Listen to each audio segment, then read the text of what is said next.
Hi guys, in today's class we will proceed with our next chapter, that is chapter 12. Name of the chapter is limits and derivative. Name of the chapter is limits and derivatives. First of all, this is a very important chapter. बहुत important chapter है, not just from class 11 point of view but also from class 12 point of view. Class 12 में जो हम calculus करेंगे जिसकी सबसे ज़्यादा weightage होती है वहाँ इसका बहुत यूज़ होगा इस चैप्टर का. स्पेसिफिकली वहाँ पर एक चैप्टर आप पढ़ोगे, शुरुआती जो आपकी क्लास 12 में जो कैलकुलस की होती है वो इसी के नेक्स्ट पार्ट से होती है. मतलब आप ये समझो ये बेस है, इसके बाद जो इसका नेक्स्ट पार्ट आता है that is continuity and differentiability, जो क्लास 12 में आपका चैप्टर 5 होगा. तो जब हम कैलकुलस स्टार्ट करेंगे वो इसी से स्टार्ट करेंगे. तो समझ लो कि ये बेस है आपका, ये जितना आपका स्ट्रॉन्ग होगा उतनी ही आपको क्लास 12 में भी इसके लिए हेल्प मिलेगी. समझ में आ रही है मेरी बात? ठीक है. अब ध्यान से अगर आप देखो तो यहाँ पर दो अलग अलग वर्ड्स है, एक लिमिट्स एंड डेरिवेटिव. लिमिट्स जो होता है वो क्या होता है पहले हम ये समझेंगे, इस पर बेस्ड आपकी एक्सरसाइज 12.1 है, फिर हम वो करेंगे. तो सबसे पहला कंसेप्ट जो होगा हमारा वो क्या होगा, लिमिट्स, जिस पर हम फोकस करेंगे. तो पहले हम ये समझते हैं कि लिमिट्स होता क्या है. देखो जैसे कि मैं अगर यहाँ पे लिखा मैंने 5/5 तो can I say that it is equal to 1. इसी तरह से अगर मैं लिखता हूँ 0/5 तो ये किसके इक्वल होगा, 0 के. और अगर मैं लिखता हूँ 5/0 तो आप इसको क्या कहते हो, नॉट डिफाइंड. मैथमेटिकली हम कहते हैं इस वैल्यू को हम डिफाइन कर ही नहीं सकते, यही होता है. ठीक है. अगर मैं इसके हिसाब से चलता हूं तो 0/0 किसके इक्वल होना चाहिए भाई, 5/5 बनता तो 0/0 फिर 1 होना चाहिए. अब न्यूमरेटर में 0 तो फिर ये 0 के भी इक्वल हो सकता है, और डिनोमिनेटर में 0 तो ये किसके इक्वल होना चाहिए,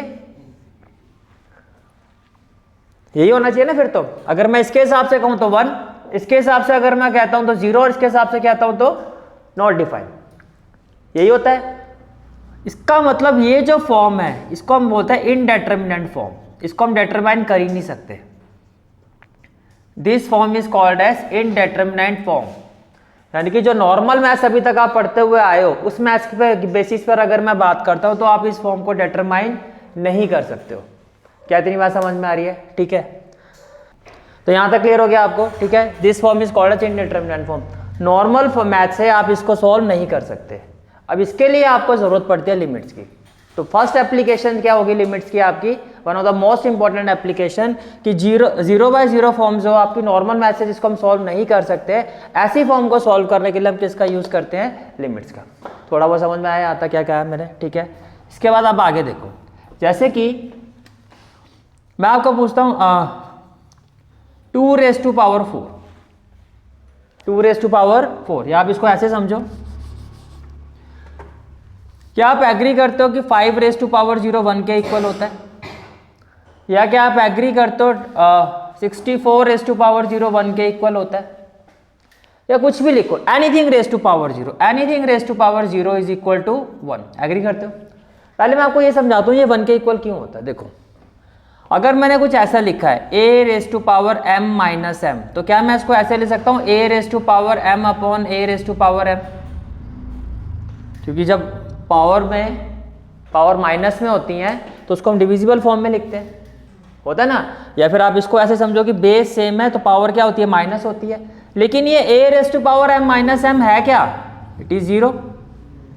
ये a⁻m - किसके इक्वल है, ये 0 के तो इक्वल है. ये किसके इक्वल है, 0 के इक्वल है.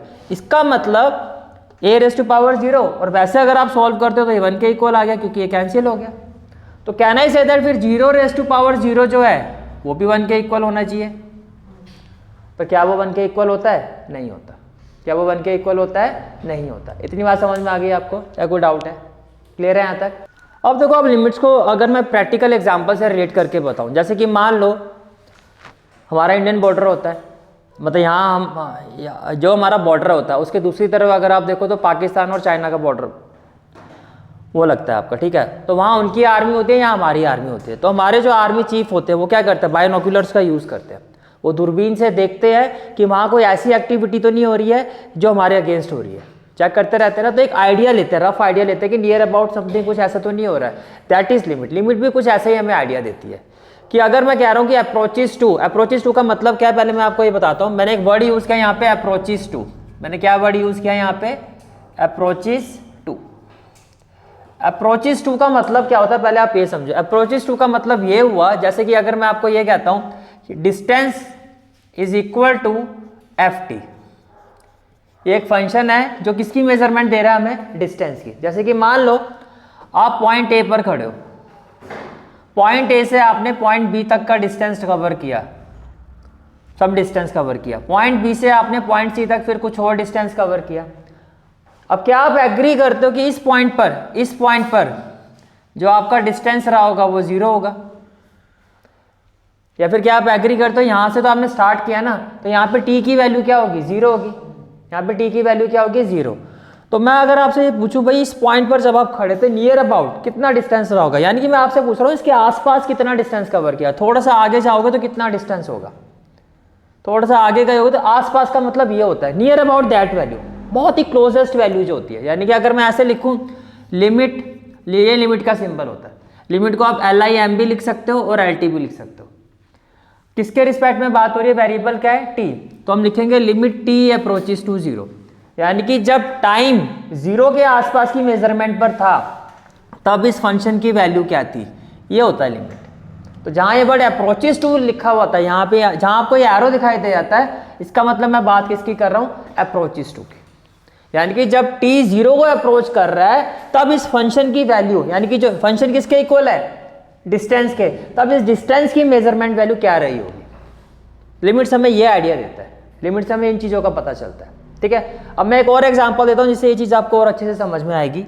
सर फॉर एग्जांपल एक फंक्शन है आपका fn which is equal to n upon n plus 1, which is equal to n upon n plus 1।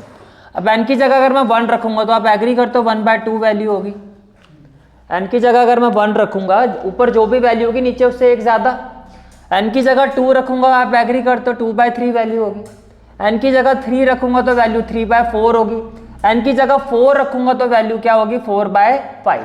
क्या इतनी बात समझ में आ रही है? ठीक है, इसी तरह से अगर मैं सॉन करते हुए जाता हूं, मान लो यहाँ पे मैंने लिखा 99/100 और यहाँ पे लिखा 999/1000। और 1/2 का मतलब क्या, 0.5। ये 0.6 बार ले लो आप, इसको करोगे तो 0.47 जा 28, 45 जा 20। इसको ले लो 0.8 ले लो, ये ऐसे ऐसे चलता जाएगा। ये आपका ऐसे ऐसे चलता जाएगा, कितना हो जाएगा 0.99, ये हो जाएगा 0.999।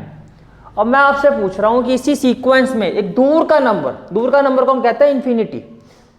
जब ये वैल्यू जो ऐसे चलते चलते इन्फिनिटी पर जाएगी तो वैल्यू अप्रोक्सीमेट क्या होगी, जब ये वैल्यू, यानी कि जब n की वैल्यू इन्फिनिटी होगी, जब n की वैल्यू इन्फिनिटी होगी तब ये वैल्यू क्या होगी। तो मैं दूर की वैल्यू आपसे पूछ रहा हूं कि अगर मैं इसे ऐसे अगर हम चलते रहते हैं तो वो दूर की वैल्यू क्या होगी। तो आप कहोगे सर 1। जब n की वैल्यू अप्रोच करेगी किसको, इन्फिनिटी को, तो ये जो फंक्शन है इसकी जो वैल्यू अप्रोक्सीमेटली इक्वल टू 1 के आसपास होगी, 1 तक पहुंच जाएगी। समझ में आ रहा है, अप्रोक्सीमेटली कहां तक पहुंच जाएगी, 1। तो ये जो असेसमेंट है ये भी लिमिट है कि अगर आप इसी तरह से अगर हम आगे आगे चलते हैं तो ये वैल्यू कहां तक पहुंचेगी। क्या इतनी बात समझ में आ रही है, क्लियर है यहाँ तक? ठीक है,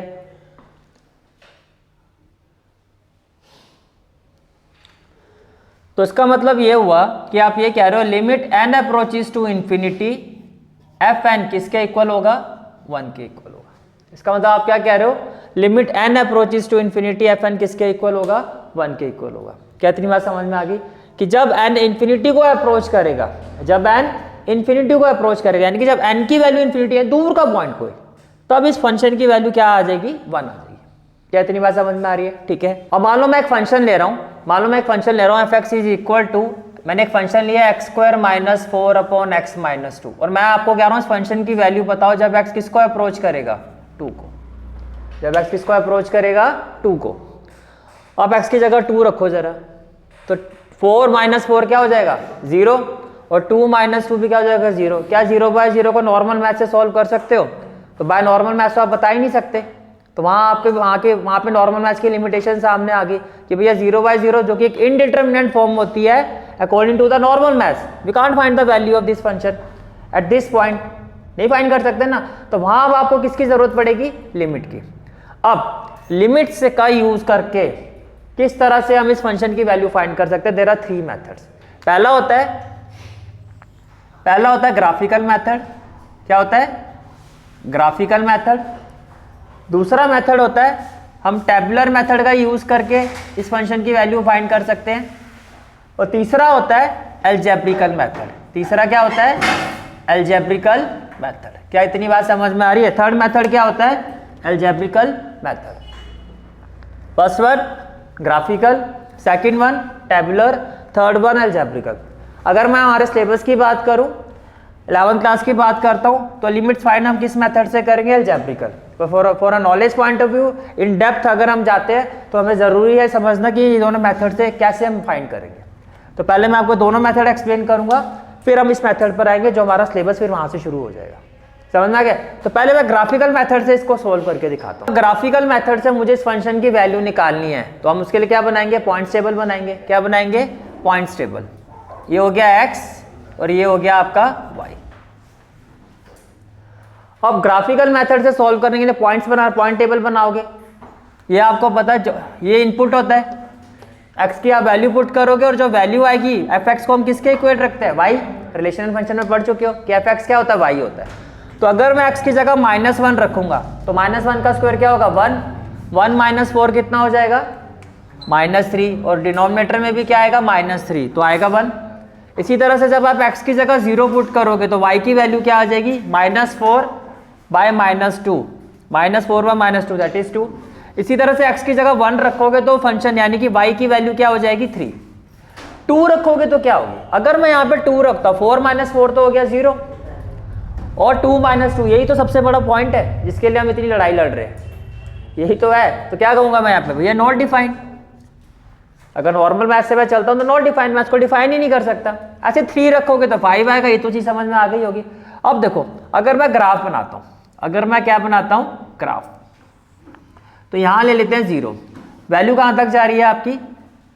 1 2 3 4 5 6 और 7। कोई डाउट?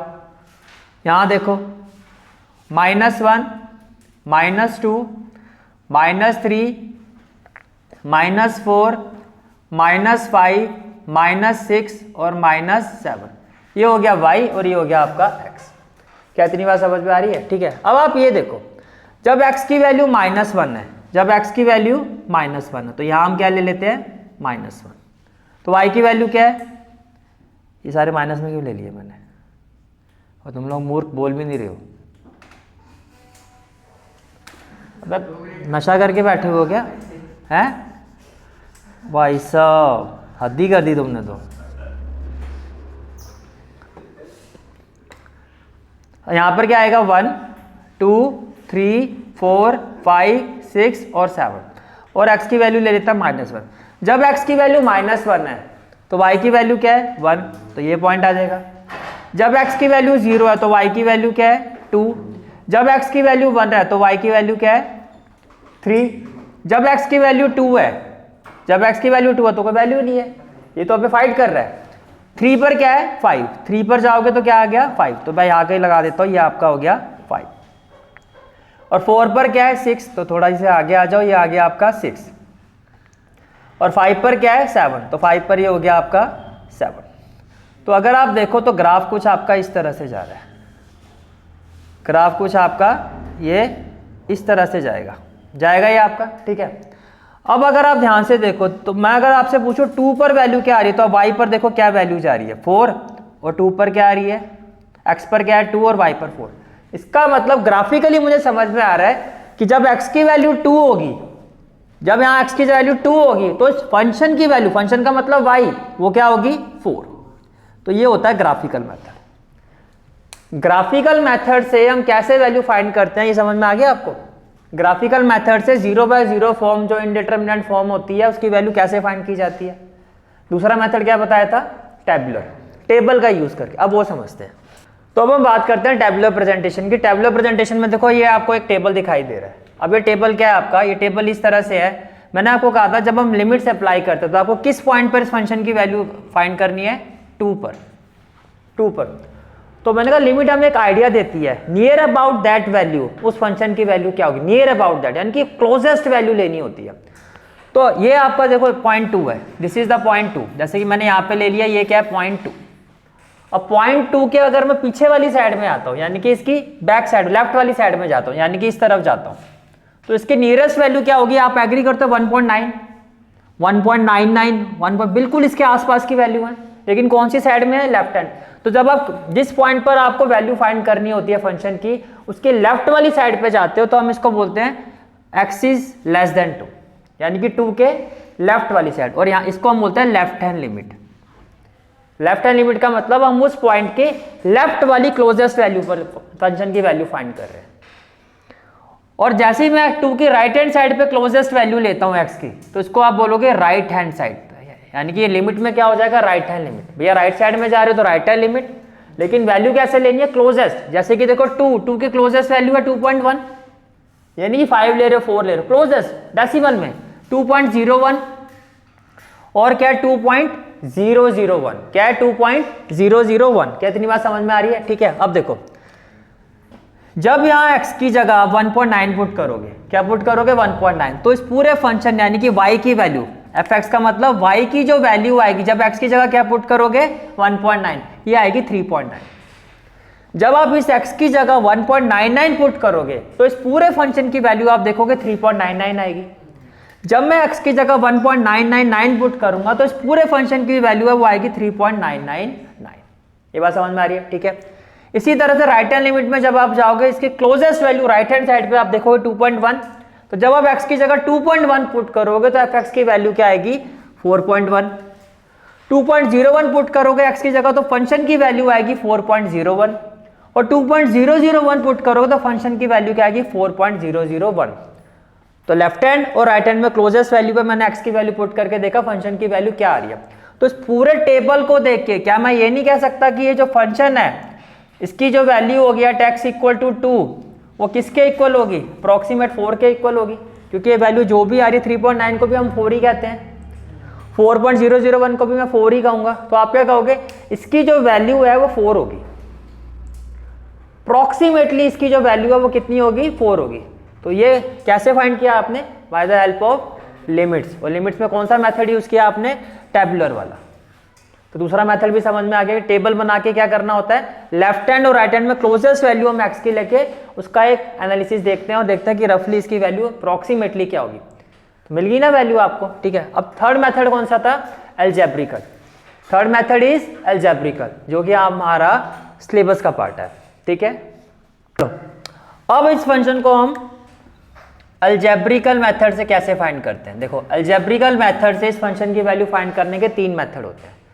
हम इसको ऑर्डर में अप्लाई करते हैं। पहला मेथड ये होता है कि हम इसका डुप्लीकेट फंक्शन बनाते हैं और डुप्लीकेट फंक्शन को फिर हम सिंप्लीफाई करते हैं। डुप्लीकेट फंक्शन का मतलब जैसे कि x स्क्वायर माइनस 4 है, क्या मैं इसको x स्क्वायर माइनस 2 स्क्वायर नहीं लिख सकता? बिल्कुल लिख सकता हूँ। डुप्लीकेट फंक्शन का मतलब उसको सिंप्लीफाई करो और एक ऐसे फंक्शन में कन्वर्ट करो जो इसी के इक्वल हो। समझ में आ गया? क्लियर हो गया यहाँ तक? ठीक है। दूसरा मेथड होता है कि अगर डुप्लीकेट फंक्शन नहीं बना सकते तो हम आइडेंटिटी अप्लाई करते हैं। क्या अप्लाई करते हैं? आइडेंटिटी। और अगर ये भी पॉसिबल नहीं है कि भाई ये भी नहीं हो रहा है, तो लास्ट मेथड से तो फिर होगा ही होगा, वो होता है सब्स्टिट्यूशन मेथड। वो क्या होता है? Substitution method. इससे फिर होगा ही होगा, लास्ट हथियार फिर ये होता है। पहले हम देखते हैं क्या इसका डुप्लीकेट फंक्शन बन सकता है? बिल्कुल बन सकता है। क्या मैं इस fx को ये लिख सकता हूँ? fx is equal to X square minus 4 को क्या लिख सकता हूँ? 2 स्क्वायर अपॉन क्या हो गया? x minus 2। तो सिंप्लीफाई करके इसका डुप्लीकेट फंक्शन बन गया। अब इससे क्या बेनिफिट हुआ? ये a square minus B square हो गया। ये क्या हो गया? आप जो लिमिट फाइंड कर रहे हो वो इसी की कर रहे हो ना, लिमिट x अप्रोचेस टू 2। जब x 2 को अप्रोच कर रहे हो तो इस फंक्शन की वैल्यू क्या होगी? हम तो यही फाइंड कर रहे हैं। तो आपने ये जो fx है, अब लिमिट मैं डायरेक्टली अप्लाई नहीं कर सकता। क्यों? क्योंकि 0/0 फॉर्म है। तो जब भी 0/0 फॉर्म है तो लिमिट्स हम डायरेक्टली अप्लाई नहीं कर सकते। तो पहले हम इनमें से किसी मेथड का यूज करके उसको सिंप्लीफाई करेंगे। क्या करेंगे? उसको simplify. Now can I say that it will be equal to limit x approaches to 2, a square minus B square क्या हो जाएगा? a plus b, a minus b upon a minus b, और ये cancel हो जाएगा। ये आपका क्या हो जाएगा? कैंसिल हो जाएगा। And can I say that it will be equal to limit, can I say that it will be equal to limit x approaches to 2, और x की जगह क्या आ जाएगा? 2, x प्लस 2 के इक्वल हो गए, मानते हो? कि ये जो वैल्यू है इसके इक्वल है। अब ये सिंप्लीफाई हो गया, अब लिमिट अप्लाई करोगे, लिमिट अप्लाई, जब आप लिमिट अप्लाई करोगे तो डायरेक्टली एक x की जगह क्या पुट कर दोगे 2, तो आपका आंसर क्या हो गया 4। This is algebraical method. समझ में आ गया क्या कहा मैंने? जैसे आप लिमिट क्वेश्चन में आपने देखा कि भैया इस वैल्यू को पुट करके ये तो 0/0 फॉर्म आ रही है, तो आप इसको या तो डुप्लीकेट फंक्शन में कन्वर्ट करोगे, उसका डुप्लीकेट फंक्शन बनाओगे, उसको सिंप्लीफाई करोगे, then we will apply the limit. अगर ये मेथड फेल होता है हम आइडेंटिटी का यूज करेंगे, ये भी फेल होता है then we will go with the substitution method. तो ये आपका कंसेप्ट था लिमिट का, क्या होती है, कहाँ जरूरत पड़ती है, किस तरह से हम इसको अप्रोच करते हैं। अब हम अपनी एक्सरसाइज स्टार्ट करेंगे और जैसे जैसे कंसेप्ट आते जाएंगे we will add on those concept. ये जो आपकी कंसेप्ट जो फॉर्मूला शीट है उसमें आप उसको लिखते जाओगे। क्लियर है? Exercise 12.1 question number 1। Exercise 12.1 question number 1। Question number 1 is limit x approaches to 3x + 3। ये आपको फाइंड करना है, सिंपल है भाई। इसमें 0/0 फॉर्म तो है नहीं, मैंने कहा 0/0 फॉर्म नहीं है तो डायरेक्टली अप्लाई वैल्यू पुट कर दो। तो जब मैं x की जगह 3 पुट करूंगा तो क्या हो जाएगा 3 प्लस, अब जैसे वैल्यू पुट कर दोगे फिर लिमिट नहीं लिखना है आपको, क्योंकि लिमिट तो अप्लाई कर दी आपने, बस फिर x की जगह 3 पुट करके एज इट इज लिखना है उसको। तो आंसर क्या हो जाएगा आपका 6। ये आपका फर्स्ट क्वेश्चन था। क्लियर है यहाँ तक? ठीक है, क्वेश्चन नंबर 2 पर आ जाओ। लिमिट x अप्रोचेस टू पाई और फंक्शन की वैल्यू क्या है x - 22/7।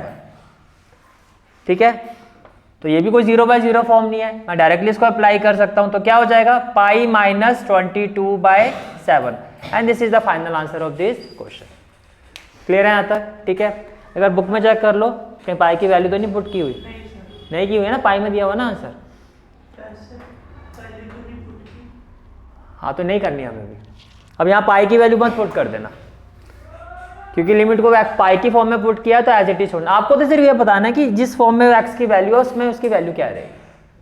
क्लियर हो गया यहाँ तक? ठीक है, अब हम आते हैं थर्ड क्वेश्चन पर। थर्ड क्वेश्चन क्या है आपका? Your third question is limit x approaches to, limit r approaches to 1, limit r approaches to 1 pi r square, pi r square. ये भी कोई 0/0 फॉर्म नहीं है, सिंपल केस, सीधा r की जगह क्या पुट कर दोगे 1, तो पाई इंटू 1 स्क्वायर, आंसर क्या आ जाएगा पाई। थर्ड क्वेश्चन भी हो गया। अब हम आते हैं क्वेश्चन नंबर 4 पर। क्वेश्चन नंबर 4 क्या है आपका? Limit x approaches to 4, limit x approaches to 4, 4x + 3 upon x - 2, 4x + 3 upon x - 2। अब ध्यान से देखो, अगर मैं x की जगह 4 पुट करता हूं क्या ये 0 बनेगा? नहीं, तो क्या हो जाएगा 4 × 4 + 3 अपॉन 4 - 2। अब ध्यान से देखो क्या हो जाएगा 16 + 3 19 अपॉन में क्या हो जाएगा 2। कोई डाउट है तो बताओ। क्लियर है? चारों क्वेश्चन क्लियर हो गए? ठीक है, now next question is question number 5। Next question is question number 5। Limit x approaches to -1, limit x approaches to -1 x⁻10 plus x⁻5 plus 1 upon x - 1 upon x - 1। देखो अगर मैं यहाँ -1 पुट करूंगा तो 0 तो आएगा नहीं, तो मैं डायरेक्टली इसमें लिमिट अप्लाई कर सकता हूं। तो क्या हो जाएगा -1⁻10 -1⁻5 प्लस 1 -1 एग्री करते हो? यही वैल्यू आएगी। ठीक है, तो -1⁻10 क्या हो जाएगा, -1⁻5 क्या हो जाएगा -1, क्योंकि पावर क्या ऑड है। प्लस में क्या हो जाएगा 1 और -1 कितना हो जाएगा -2। 1 से 1 कैंसिल, ये कितना आ गया -1/2। कोई डाउट है तो बताओ। क्लियर है यहाँ तक? ठीक है, आगे देखो।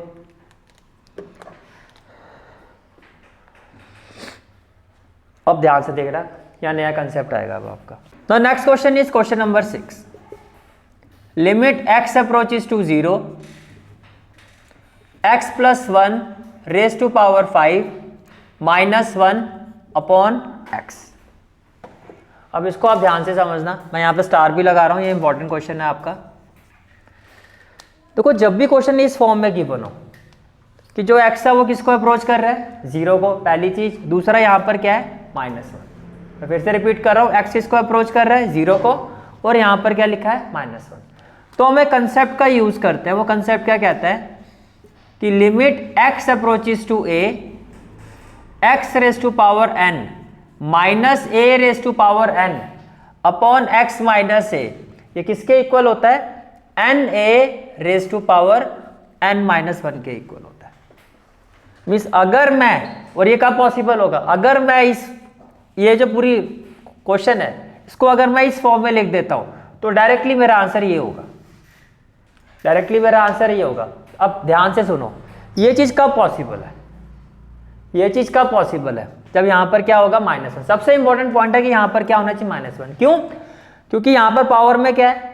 n, तो यहां भी n। अब आपको पता 1 की पावर कुछ भी लिख सकते हो, अब तो 1 ही आना है, तो इसकी वैल्यू चेंज नहीं होगी। जैसे यहां पर पावर 5 है तो मैं 1 की पावर 5 लिखूंगा तो वो 1 ही रहेगा। तो जो भी मैं चेंजेस करूंगा वैल्यू तो यही रहनी चाहिए। जैसे कि देखो, अब मैं इस फंक्शन को, इस क्वेश्चन को मैं इस फॉर्म में लिख रहा हूं। देखो यहां पर x इसको अप्रोच कर रहा है, a को कर रहा है। अब देखो कैसे, और यहां पर x इसको अप्रोच कर रहा है 0 को। अब यहां देखो x की पावर n है और यहां पर x क्या है? यहां पर x क्या है आपका? x plus 1। यहां पर x क्या है आपका? x plus 1। ठीक है, तो इंपॉर्टेंट कंडीशन क्या है? ये तभी एप्लीकेबल होगा जब मैंने कहा यहां पर -1 होगा। ये तभी पॉसिबल है, ये चीज आप तभी इसमें कन्वर्ट कर सकते हो, यहां पर -1 होना चाहिए। अब ऐसा मैं क्यों कह रहा हूं? देखो x की जगह क्या आएगा? x plus 1। तो अगर मैं यहाँ x की जगह, यहाँ मैं x की जगह x प्लस 1 कर देता हूँ, क्या कर देता हूँ? x plus 1। और a यहाँ पर क्या है? a क्या होता है? ये वैल्यू, और यहाँ पर a क्या है आपका? 1। तो अगर x प्लस 1, अप्रोच का मतलब होता है कि x प्लस 1 1 के इक्वल है। अप्रोच का वही, x की जगह x अप्रोचेस टू 2, तो 2 x की जगह 2 ही पुट करते हो ना, x की जगह क्या पुट करते हो? 2। तो जब आप यहाँ पर ये कह रहे हो कि देखो अब यहाँ पर x प्लस 1 इक्वल टू क्या है? 1। यहाँ पर x अप्रोचेस 2 है, तो यहाँ से x आपका x प्लस 1 है, a किसको अप्रोच कर रहा है? 1 को। इतनी बात समझ में आ रही है? x अप्रोचेस 2 है, तो इसका मतलब क्या है? इस वैल्यू का मतलब समझो क्या है? x प्लस 1 अप्रोचेस टू 1 है कि नहीं है? और इसका मतलब क्या है कि x प्लस 1 इक्वल टू 1, और इसका मतलब, एक मिनट, इसका मतलब क्या? x equal to 0। इसका मतलब क्या? x equal to 0। तो यही वैल्यू आगे नहीं आगे? आगे ना। जब कुछ करा रहा हूं ना 2 मिनट हाथ खड़ा करके रुक जाया कर, मैं अपना पूछ लूंगा आपसे क्या पूछना है। आप समझ में आया? क्लियर हो गया? तो ये इसी के इक्वल है बस। अब इसको अगर मैं इस फॉर्म में लिखता हूं तो कैसे लिखूंगा? जहां पर x है वहां पे मैं लिखूंगा x प्लस 1, और जहां पर a है वहां पर क्या लिखूंगा? 1। अब ये और ये वैल्यू सेम है, अब कुछ भी लिखो वैल्यू तो यही रहनी चाहिए, मैथमेटिकली तो चेंज होनी नहीं चाहिए। फिर जहां पर x है वो किसके इक्वल है? x प्लस 1, तो x plus 1 raise to power 5, x plus 1 raise to power 5 minus यहाँ 1 है, 1 का रेज टू पावर क्या हो जाएगा? बिकॉज n यहाँ पर क्या है? 5 है। फिर है x माइनस a, तो x की जगह क्या आ जाएगा? x plus 1 minus a minus 1। क्या ये वैल्यू अब इसके इक्वल है? पहले तो ये चेक करो, बिल्कुल है। इसको सॉल्व करूंगा तो x 0 का अप्रोच करेगा, इसको सॉल्व करूंगा तो x आएगा, इसको सॉल्व करूंगा तो ये वैल्यू आएगी। लेकिन ये वैल्यू जो है मेरी वो किस फॉर्म में कन्वर्ट हो गई? ये वैल्यू जो है मेरी वो इस फॉर्म में कन्वर्ट हो गई। तो जैसे आपने इसको इस फॉर्म में कन्वर्ट कर दिया तो ये किसके इक्वल होगा? n which is 5 a 1 raise to power n minus 1 5 minus 1, तो 1 की पावर तो कुछ भी 1 ही आएगा। तो बेसिकली ये क्या हो गया? 5, and this is the final answer of this question. पर ये कब तब आप अप्लाई कर सकते हो? जब यहाँ पर -1 हो, तभी ये पॉसिबल है। -1 होगा तो ये चीज हो जाएगी। This is for today's class. I hope you like this class, and if you like this class then do like, share and subscribe my channel, and don't forget to press the bell icon. Bell icon press करने से क्या होगा? जो भी मैं lecture upload करूंगा you will get the notification of that lecture. Thanks for watching this video. जहाँ तक आपके मैथ्स कोर्स की बात है, कंप्लीट मैथमेटिक्स कोर्स की जो प्लेलिस्ट का लिंक है वो आपको डिस्क्रिप्शन सेक्शन में मिल जाएगा। So bye, take care and have a great day.